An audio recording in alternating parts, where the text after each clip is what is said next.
Hello, welcome back to the channel, and as always, if you haven't already, go and check out our other videos. In this video, we now move on to Season 1, Episode 8, The Telltale Head. This episode first aired in the US on the 25th of February 1990. The episode title is a reference to the short story Telltale Heart by Edgar Poe. And this is the first episode along with Bart gets hit by a car to show the title name. And we're going to start off with the debut appearances of characters, because there's quite a few in this one.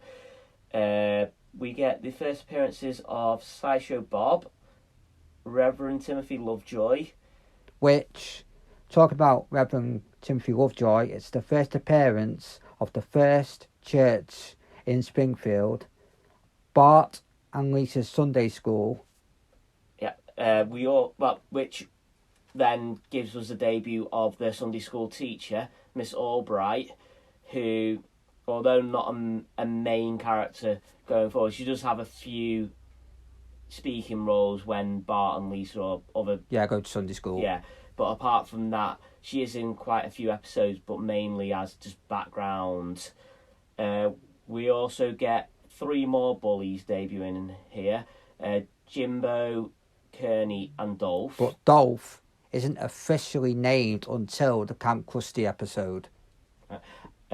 Also, we get the debut of Apu, Nahasa, Hassel, sorry, we'll just call him Apu. And the first appearance of the Quickie Mart and the Aztec Theatre.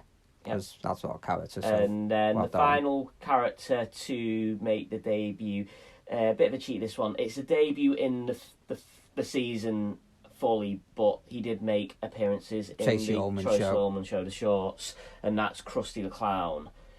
Now we move on to the Simpsons characters themselves and what went on with them in this episode. So let's start with Maggie, because she doesn't have any role in this episode. Yeah, basically whatsoever. she goes from the previous episode of having a subplot to this one. It's just generic baby stuff, just basically sucking on the pacifier, and that's basically the only real thing. She's basically a background character in this one. Lisa is sort of background in this, as with all the townspeople in the end, showing distraughtness of what's happened to the statue. Although she does contribute something to the episode. Homer, when he's looking through a bowling magazine or a magazine, sees his bowling ball and it goes, "Oh, it will send your bowling pins to Valhalla." Homer, being Homer, doesn't understand what this is, and Lisa's explains that Valhalla is Viking heaven sort of thing, the place where Vikings go to die. But yeah, really, that's the only main contribution of the episode. Yeah, isn't it? she doesn't really have anything else in there.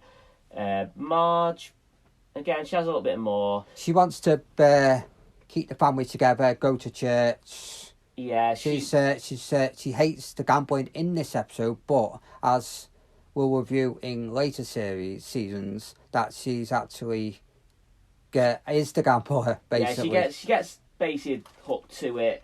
But as we say, that's for a later episode. But yeah, as we say, she's basically the main one that wants the family to go to church. Knowing how much of a rebel Bart is, she pats him down before they go, takes out catapults and comic books. Although he's seen with a Walkman later on. But we'll get to that when we get to Bart anyway. Yeah. Trying to look for Homer. When he's on the sofa. Yeah. Yeah. And again, we'll get to that bit. But basically, yeah, she's more the mothering figure. And the father figure in this one as well. Well, the parental figure, basically. Yeah, parental figure. Trying to keep the family on the straight and narrow, while still comforting Lisa when she's upset about Jebediah, telling her to be strong when she's going to school. But yeah, she's basically... She's half background character, but she does contribute a bit more than the other. This is where you find out more that she's more a churchgoer in this episode. That she wants the family to go to church. Yeah, basically to save their souls and all that sort of thing. Homer. Homer in this episode, yeah, he has quite a main role in this episode. It starts off, beginning of the episode, with Bart and Homer.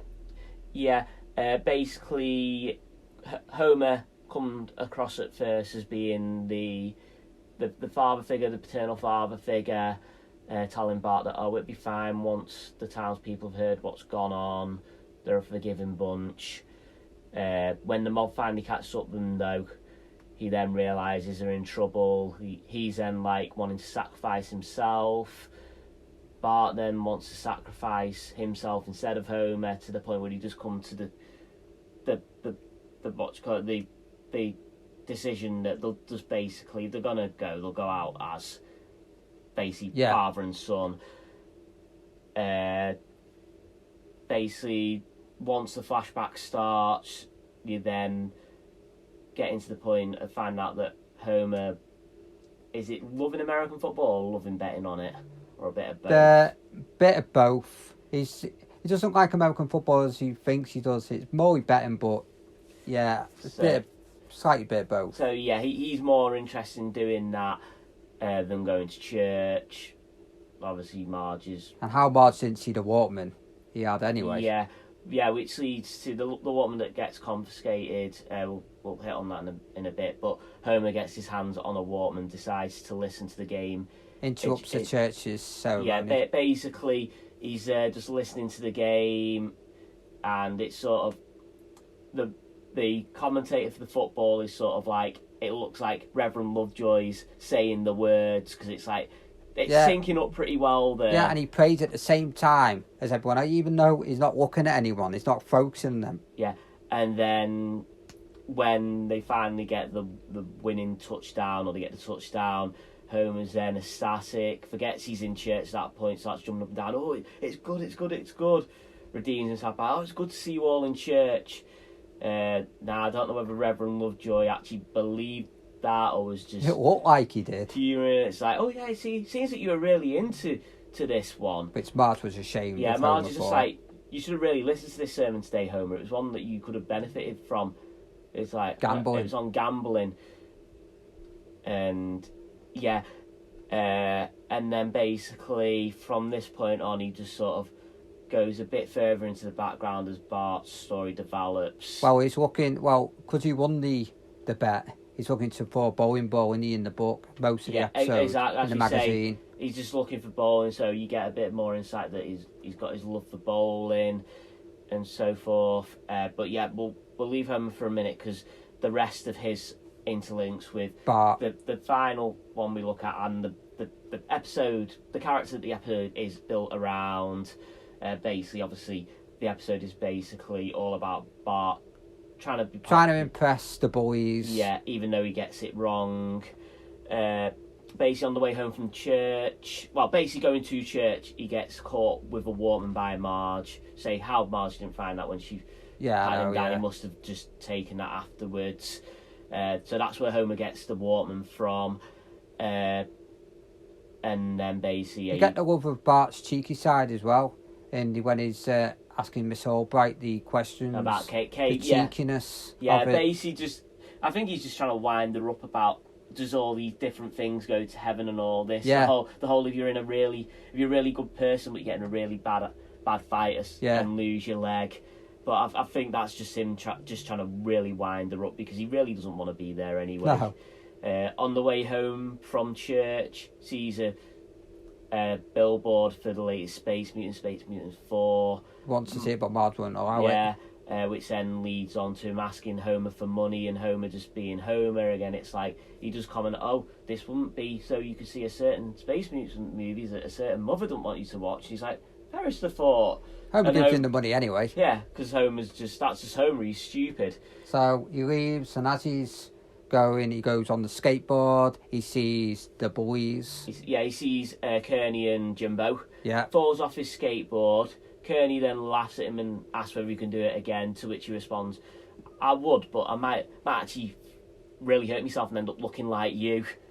And that's when Jimbo goes, he likes him, basically. Yeah, which then brings Kearney into it. Kearney's sneaking them into the theatre to watch it, and Bart at first is apprehensive, but then they're like, it's like he goes on about stealing, and it's like, yeah. It's like, I just wanted to make sure, because obviously he's being peer pressured into that. He tries to copy them in the cinema as well, because when they put the feet on the chair, Bart does it as well. It's just basically coming across as he wants to impress because he's it's like he looked up to him in the episode. Yeah, I mean, I think that they're all the same age, but it's a case of, because the bullies, it's like he sees them as old as, or just a case of the bullies wants to fit in with them.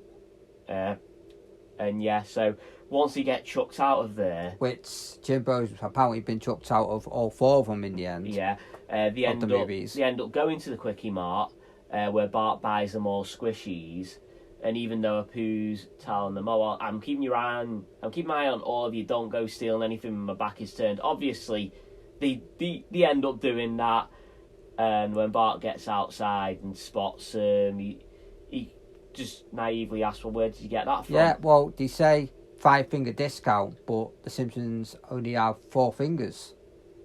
And yeah, apparently that was done because it saved time for the animators, or they didn't really want to draw a 5th finger, or really it could just been like making them yellow, just doing something different with them. And if you watch the episode, when Bart enters the Quickie Mart, he pushes the door open, but then as he leaves, it looks like a sliding door. Yeah, but then they go into the centre of Springfield, come up to the statue. At this point, Bart is the fact of he's shown respect for Jebediah, the whole, he killed a bear with his bare hands, and the bullies are like, well, so what? So in the end, he just throws a stone at it again, because he's trying to impress them. Yeah. I think he likes the rebel side of them, doesn't he? Yeah, exactly. Just trying to fit in.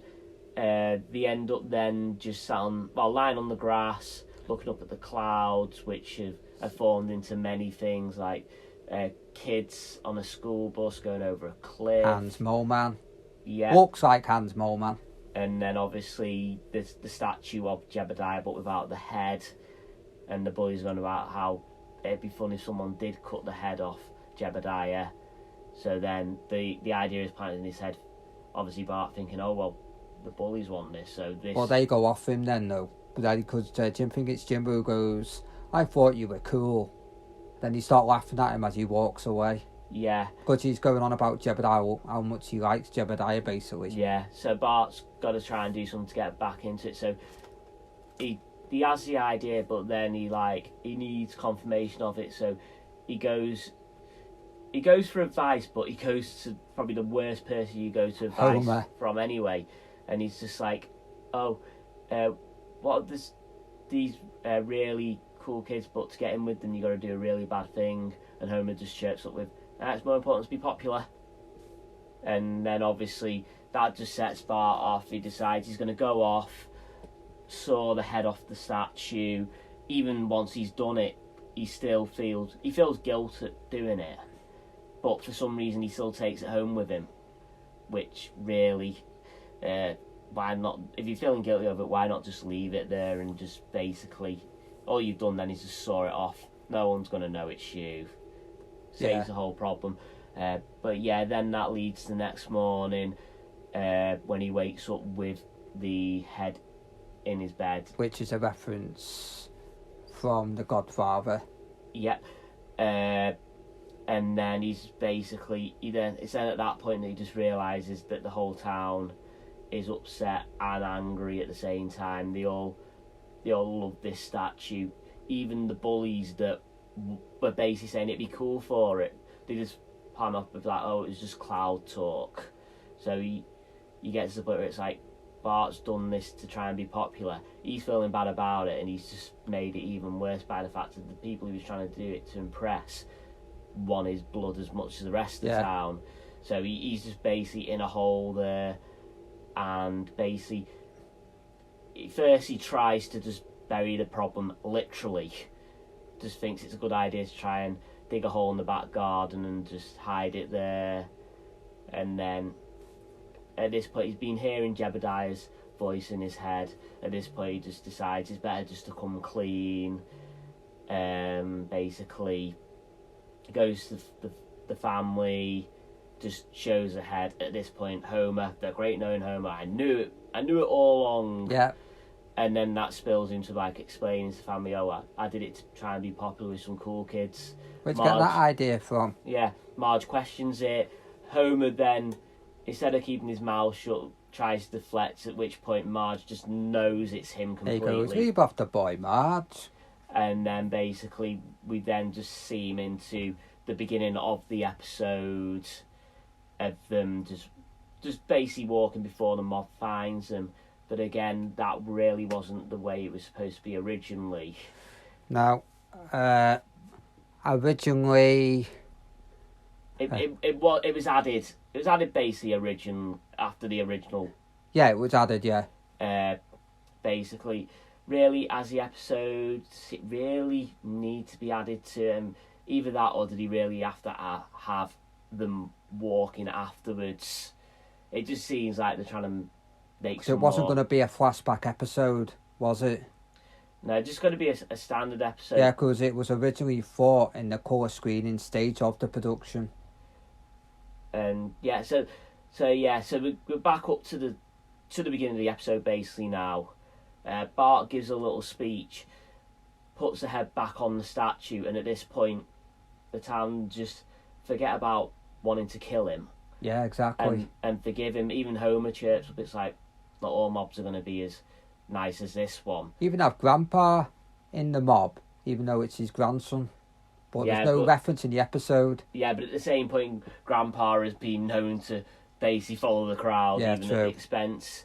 And talking about the crowd itself, this is also the first indication you get of Smithers having any feelings towards Mr. Burns. Do, yeah. Mr. Burns chirps up about something about the loving Smithers or something. Yeah, and feelings mutual. Yeah, and then the feelings mutual. And if you didn't notice, when Barney was first in the episode, he starts off with brown hair, but then at the end of the episode, they change it back to the colour that they've been using for this series, and just they call it blonde, but it's yellow to sync in with the skin colour.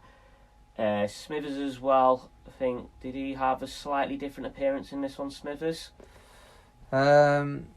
Jacket, was it the green jacket? Just changed his jacket over, yeah.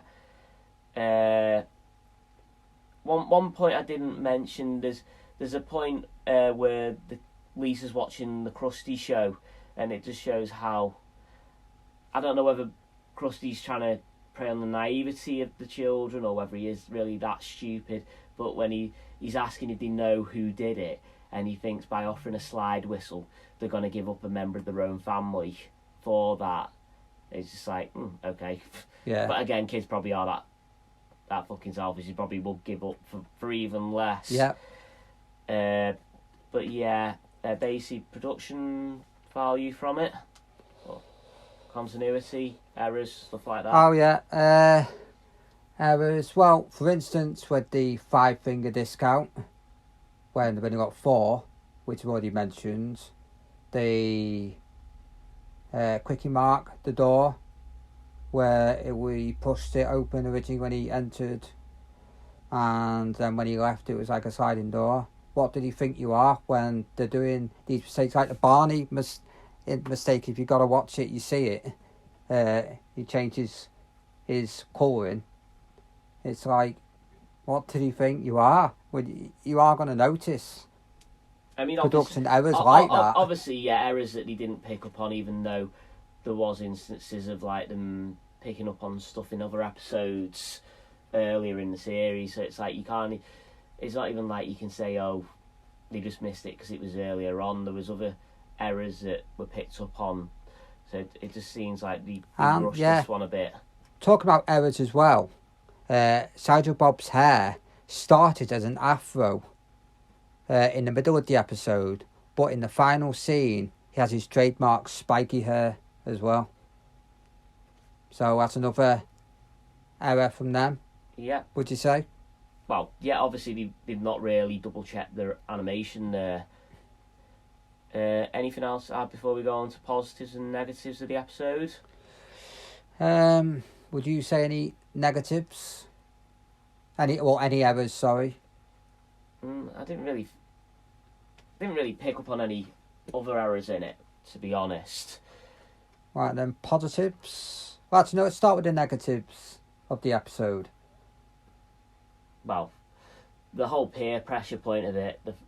They're trying to put across a story of like you'll chop a head off a statue just to be popular. Yeah. But then it's just the backfiring of it, of the fact of the people who were saying it would be cool are just as mad as everybody else, sort of thing.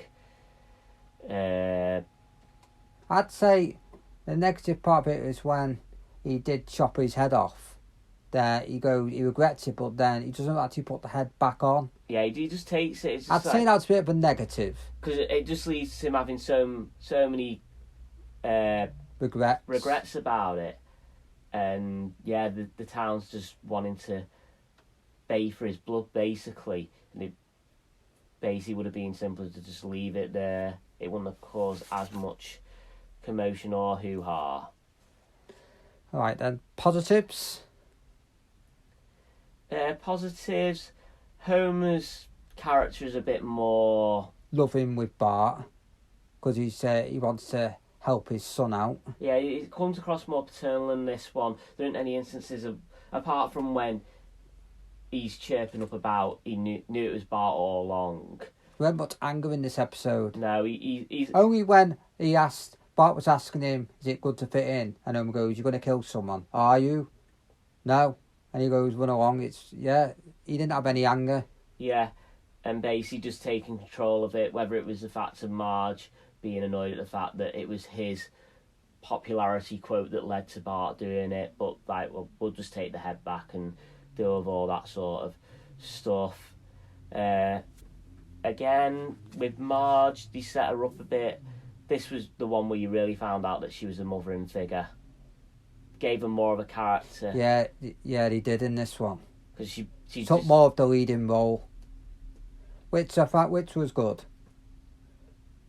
So yeah, that's another positive.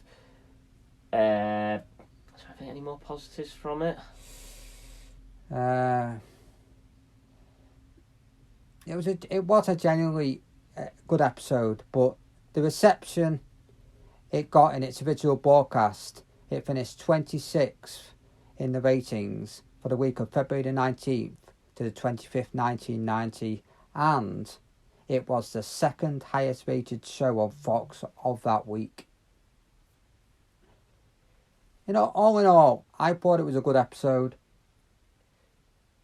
Well, yeah, because it's like, it ends up being the story of Bart doing something stupid but then getting redemption at the end. Is it trying to focus on peer pressure as well in the episode? Is that what they're trying to get at? There is a lot of peer pressure there, and then the realisation at the end that the ones putting peer pressure on him don't actually want what they're actually saying. He just basically backs himself into a corner.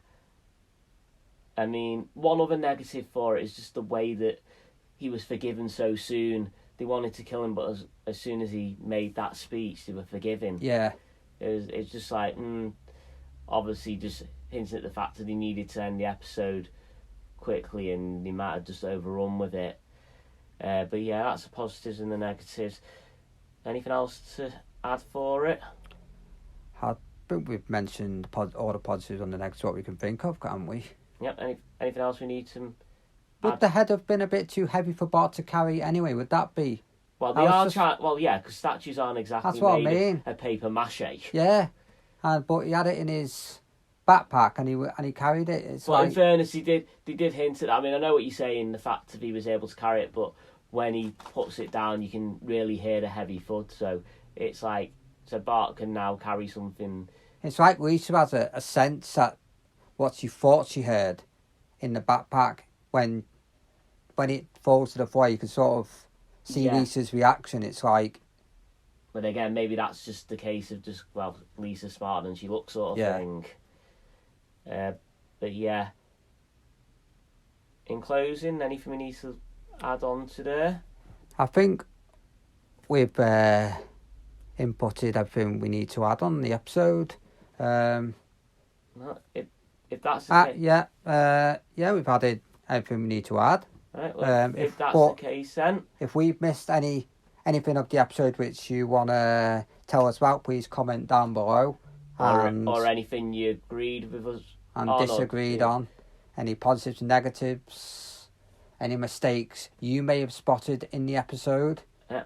And as always, click, subscribe, comment like we just said, and we'll see you in the next video.